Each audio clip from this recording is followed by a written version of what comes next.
we've had a lot of conversation recently about newcomers, debuts, new kids on the block, new old kids on the block, if you look at Derek Brunson.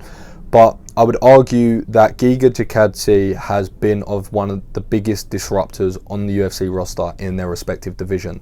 And it really comes down to the question now, who does he fight next? And also having a look at his ranking, because I know he wasn't very happy with that. So that's what we're going to have a look at in today's video. And before we get into it, please drop a like, a subscribe, hit the little bell icon as well, because it really helps me to grow my channel and continue doing what I love. So if you could do that, very much appreciated. Anyway, let's get into it.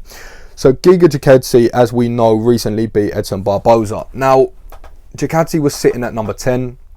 Barboza was at number 9 and he got moved to number 8, which I guess in any other circumstance is fair enough and you don't really argue too much about that. But these were sort of very specific circumstances.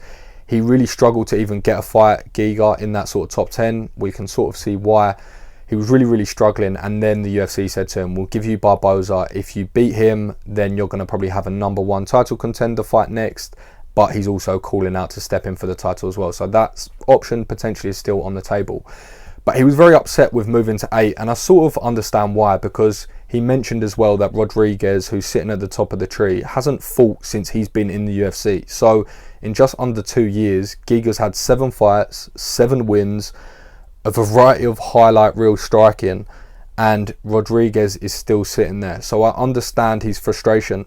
For the people that know about him and watch the sport in quite a lot of depth, will know his level of ability. We know that he doesn't deserve to probably sit around 8, and we know that he just dispatched of in a very impressive manner one of the best strikers in mixed martial arts in Edson Barboza. But for the most part, for the casual fans, which is the majority of MMA fans, that's who fights are appealed to, and that's where people are looking at the rankings. They'll sort of just look at the top of the tree, and he won't get a lot of recognition, and when there's title fight sort of conversation, he won't necessarily be in it as much. So it's definitely something to consider. Whilst that 8 doesn't define his ability, we know that, but it also does come into conversation when you're just thinking about the world of MMA and the conversations that happen around it. So I understand why he's very frustrated about that, and it sort of comes down to the question and segues quite nicely into where do we see him go from there, because like I said, a very impressive win over Barboza. And I think as a neutral, as a fan of Max Holloway, that is the fight to make. We know by now that Max Holloway is the best boxer in the UFC. His words, not mine. And I think the last display we saw from Max Holloway just proved that.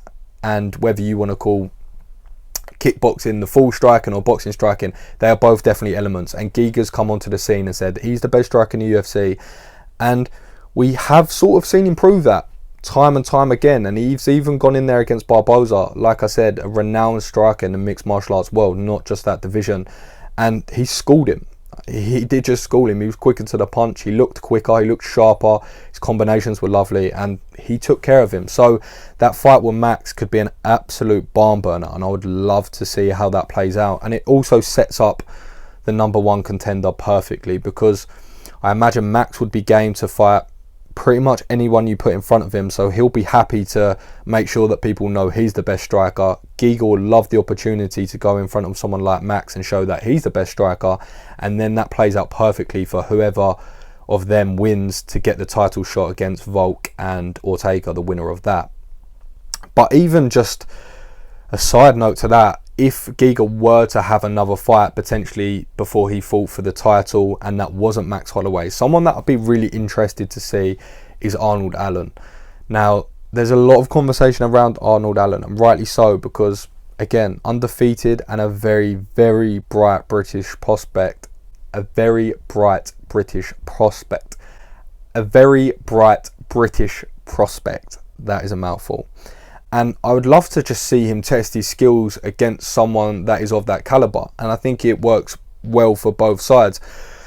I think Giga will be confident that he'll win. And it'll be interesting to see it in the other side of things and to see if Arnold Allen has that ability and to sort of see where his skill set at, because he's a very talented individual. And then that goes on to propel him to better things, because I think he's sitting at around 5 as well. So he's very much within that picture. I guess we don't know what's going to happen next. I guess we're going to find out. But you know the drill. Please drop a like, a subscribe. Also hit the little bell icon to stay up to date. You know the drill. Get over to our TikTok, get over to our Instagram, because if you're following other pages that post maybe once a day or once a week, that is not us. We are churning this out daily. And if you've been a subscriber of ours, you will know this by now. And if you follow us on any platform, you will also know this by now. But also, we put all our audio form of content from YouTube onto our Apple Podcasts and our Spotify as well. So go and find us at Casuals Corner so you can hear our dulcet tones on the go. You know the drill. Take care of yourself. Peace.